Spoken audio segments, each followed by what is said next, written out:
Hello everybody and welcome back to another video. This time we are going to stick with our theme of St. Patrick's Day, which is coming up right around the corner.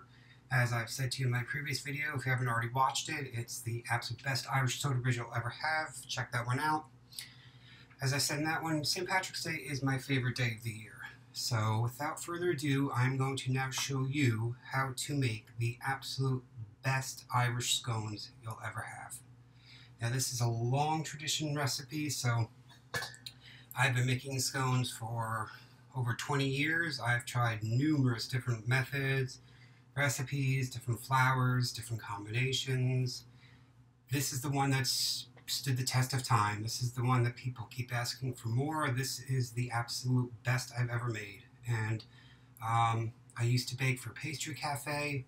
I've been baking for over 20 years, and Irish is my specialty. Soda breads, I can make dozens of different types of scones, more than that. So if you have any suggestions, or if you would like a recommendation, or if there's something you'd like particularly about scones other than this traditional Irish one I'm about to make, please comment, and I'd be more than happy to make a video and come up with something, because I have been making scones for an awfully long time and I think they come out pretty good.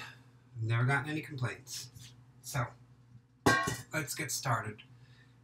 The secret with the Irish scone is we're going to start off by sifting 4 and about 2/3 of a cup of self-rising flour. You don't want to use all-purpose flour for this. We are going to use self-rising flour.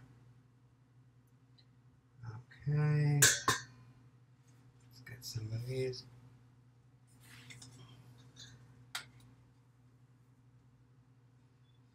And ideally what you might want to do, and I had mentioned this in a previous video as well, it's not so much an issue with the self-rising flour, but just in general with flours. I usually like to give them like multiple sifts.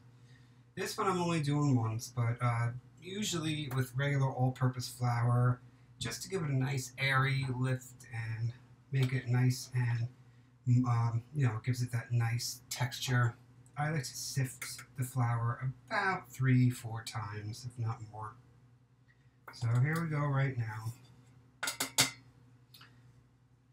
We have 4 2/3 cups of self-rising flour sifted into a bowl. Perfect. Now, the next thing we're going to add to this, and this is a little bit of a secret for baking, is what you want when you're using certain ingredients, like butter, for example, you want it to be as cold as possible. So, what I do is I freeze the butter and then I grate it in using a cheese grater. So, this is about calls for about 3/4 of a cup of butter, which if you don't really measure out your butter in cups, I have a digital scale. It comes out to be about 170 grams. So my digital kitchen scale has become my best friend, and 170 grams measured out perfectly on there, and this is going to be perfect for this. So let's get this all grated in nice and evenly. And this is just a nice nifty trick for incorporating butter into just about anything you bake. If you're one of those people that don't have a pastry cutter, pastry blender, and you use the whole fork, cutting it with 2 knives or a fork or whatever, this way is so much easier. Just freeze the butter. This will work for just about any ingredient, any recipe. Like I said, you want the butter to be as cold as possible when you're incorporating it. And for light and fluffy scones, you actually want all ingredients to be as cold as possible. So you could even put the flour in the refrigerator, or I keep it in the fridge, but you can even put the flour in the freezer for 20 minutes or so before using it if you'd like. And the grating method now just means after I've completed grating this in, I don't have to use a pastry cutter or a blender or anything. All I have to do is just give it a nice little sift through with my fingers and incorporate it in, because that's actually how you would like it to be. So we're almost done here. I will say that this does take a little bit more of an effort, no more in time, but just a little more of an effort grating frozen cheese. It gives you a good little workout, but it's alright, not the most easiest thing. Okay, so there we go. Now it's got all this.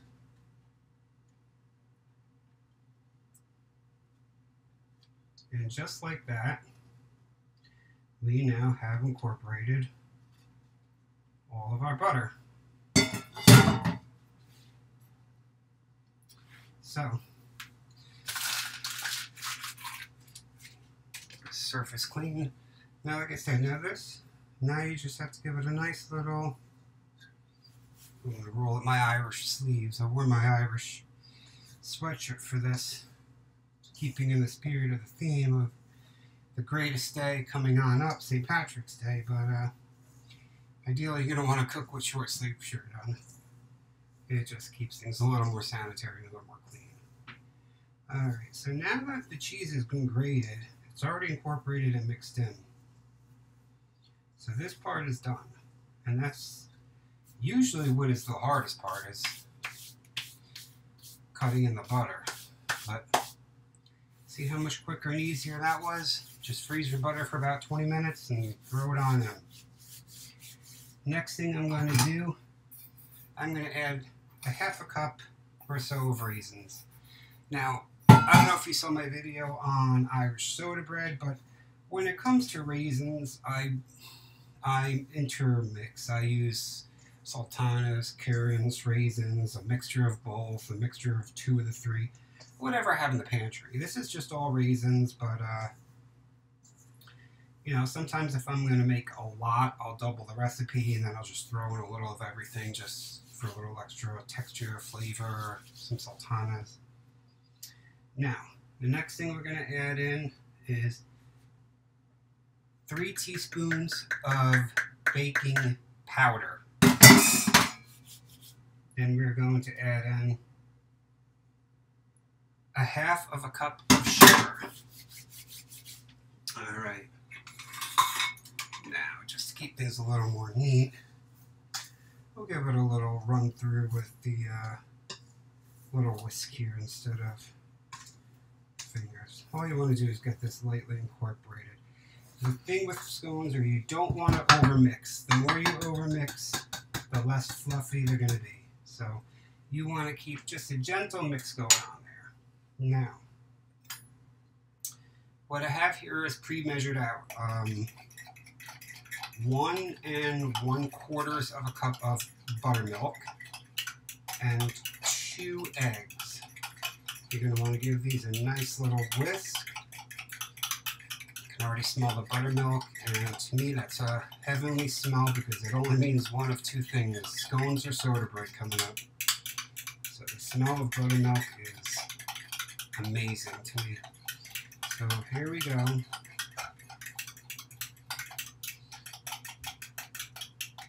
Okay, give it a nice little stir through. Alright, now, what we're going to want to do, grab a little wooden paddle, and we're going to pour this mixture just, you know, all over the top. There's no set pattern here. Some people make a well and pour it in the middle, but you're just going to be incorporating it all the same in the end anyway, if you ask me. So, like I said, I've been making these scones for 20-something years, and I've never found a difference whether you make that well in the pot in the middle or... But now here's the part where it does matter. We're just going to gently... Oops, screensaver keeps coming on here. We're just going to gently give this a nice little fold, just until the all the mixture, the ingredients are all moistened. course, you're going to want to keep it all in the bowl, unlike I'm doing, but it's all part of the fun.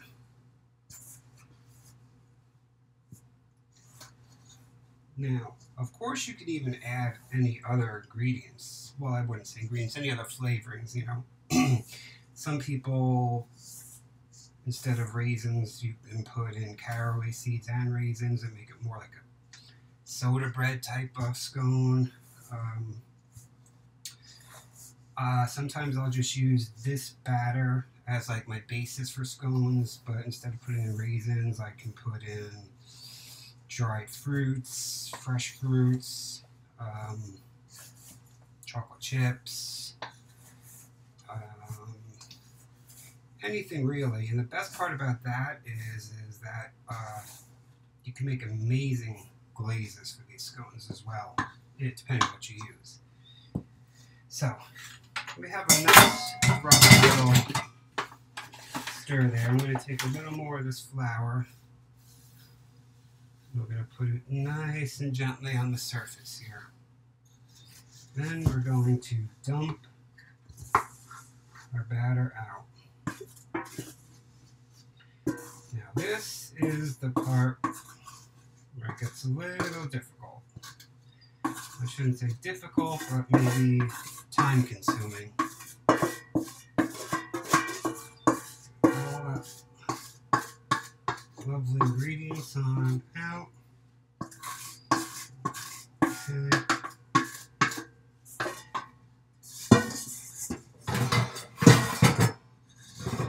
Okay, so gently working from the outside in. We don't want to make a mess. We don't want to lose much of what we have going on here.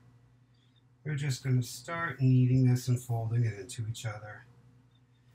And we're going to do this for, a couple of minutes or so. You'll know. Some people always like to put a timer on it and say you have to knead for 10 minutes, 8 minutes, 7 minutes. Me personally, it's all about feel and touch.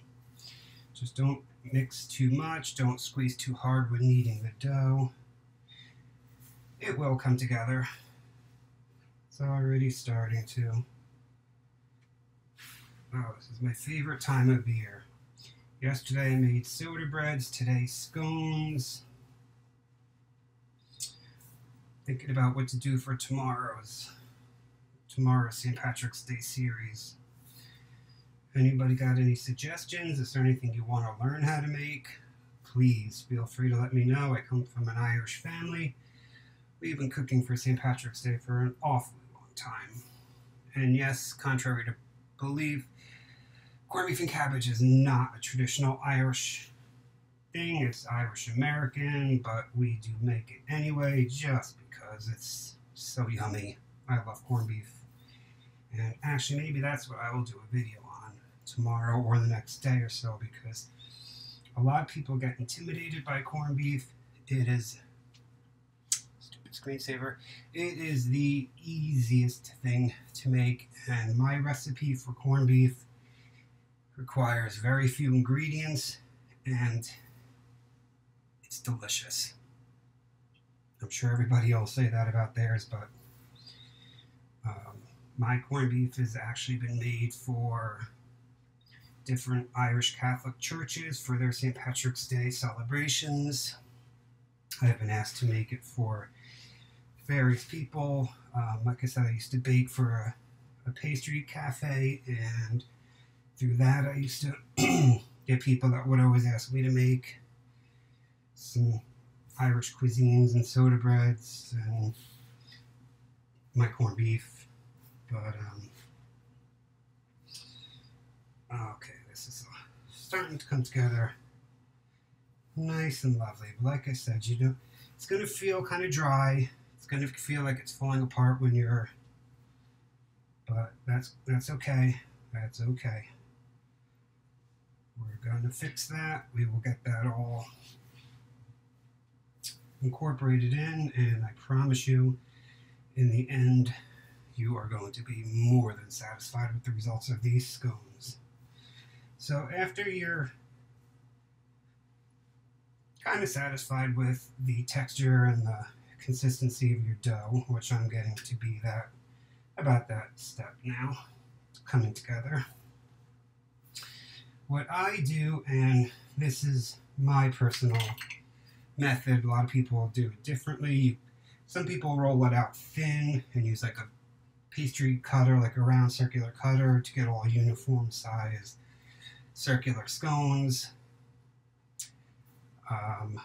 I used to do it that way when I baked for the cafe because that was a little more of a professional look and what people want to see, but for ease and actually a more traditional approach, what I do now is, okay, so I'm pretty content with what my dough is like here. So now what I'm going to do is make it into a round disc, kind of flat, not kind of flat, but flat, not too flat, about an inch or so high and nice and round.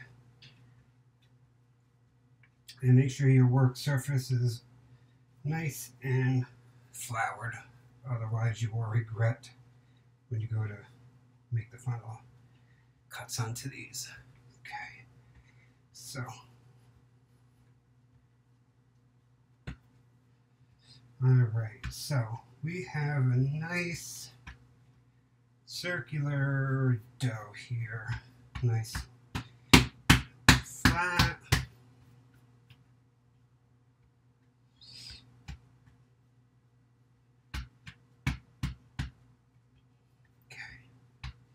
Alright, so that's basically what you're looking for. It's a nice round disc about an inch high. Doesn't have to be perfectly round, but if you want your scones to come out uniform, the closer you get to a perfect circle, the perfect you're going to get to same size scones.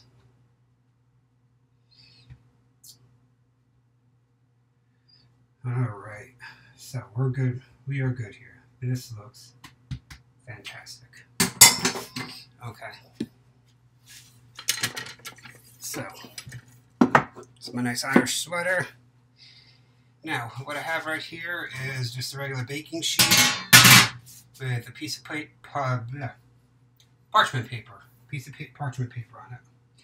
Now that we have this into a perfect circle, we could cut it in half one way. We could cut it in half the other way. And then we could cut each of these in half, and that gives us a total of 8 beautiful, perfect scones. Look at that. So there's one.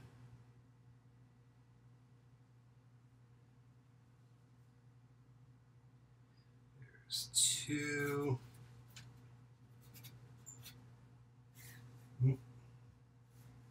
Any little droppings of dryness you could just pick up and pat into one of your scones. You don't want to lose anything when making these delicious things.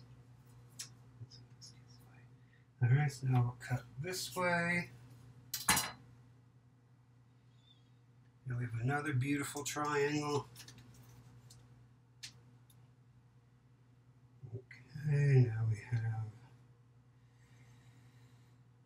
another perfect triangle.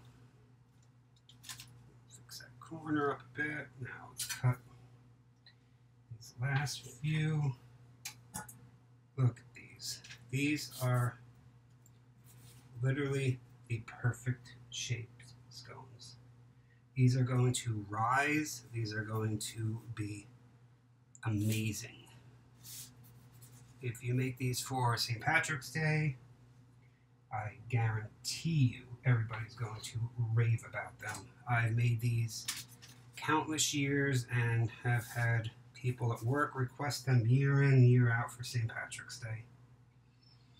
There we go. Now, all right, so at this point, scones appear to be ready to go in. Now, what you could do at this point is baste the top with a little bit of egg wash, a little bit of buttercream, buttermilk. I prefer none, you know, but if you like that nice golden crisp finish to it, then you could go ahead and just baste the top with an egg wash or a little bit of milk. And then you can sprinkle on top of the milk a tiny bit of sugar for some extra flavor. But I like to keep it traditional. These aren't supposed to be overly sweet. These are kind of more like a nice breakfast treat. These aren't supposed to be a dessert. If they were, then I would have made one of my other versions with chocolate chips and buttered pecans, and I've got some really good ones. But look at these. These are a thing of beauty. I'm going to put them in the oven right now. I have it preheated at 425, and we're going to bake these. There we go. I got them in the oven, and we're going to bake these for about 25 minutes. About 25 minutes, but you could just keep checking on them periodically. All right, so when those are done, I'll be right back. I'll show you the finished product. In the meantime, I have a mess to clean up. So as promised, the scones are out of the oven. I left them in a minute or two longer than usual. I got sidetracked, but they smell fantastic. They look fantastic, and I cannot wait to cut into one of these. They're on a cooling rack right now. I'm gonna let them cool for a little bit. Then just slice them down the middle, put a little bit of Kerrygold Irish butter on them while they're still hot and nice and toasty, and they're absolutely out of this world. So here's what we're looking at. These are, without a doubt, the most traditional and amazing Irish scones. If you have any questions, please feel free to ask. If there's any other scones you're interested in seeing, even if it's just a personal preference of yours, one I haven't mentioned. As I said, I've been baking for a long time, and I have a whole recipe book full of scones of ones that I've created and have perfected over a long 20-something years of baking. A lot of them were sold at pastry cafes and did really well. So if there's anything you're looking for in particular, please just feel free to ask. If not, I hope you enjoy this. I hope you enjoy the scones. Make them yourself. I promise you'll like them. I will leave the entire recipe in the description. And you know I wouldn't be doing my due diligence if I didn't say, if you're watching the video, subscribe. You know, that's what we all aim for when we're trying to make some of these videos and whatnot. And if you find the video helpful and you like it, or the Irish soda bread one from yesterday, please share them with your friends. Don't just tell them about them. Share the link with them. Let them watch them. You know, they'll benefit from watching them, and I'll get another view or two out of it. So please share the wealth, and, you know, I hope you enjoy. All right. Talk to you all soon.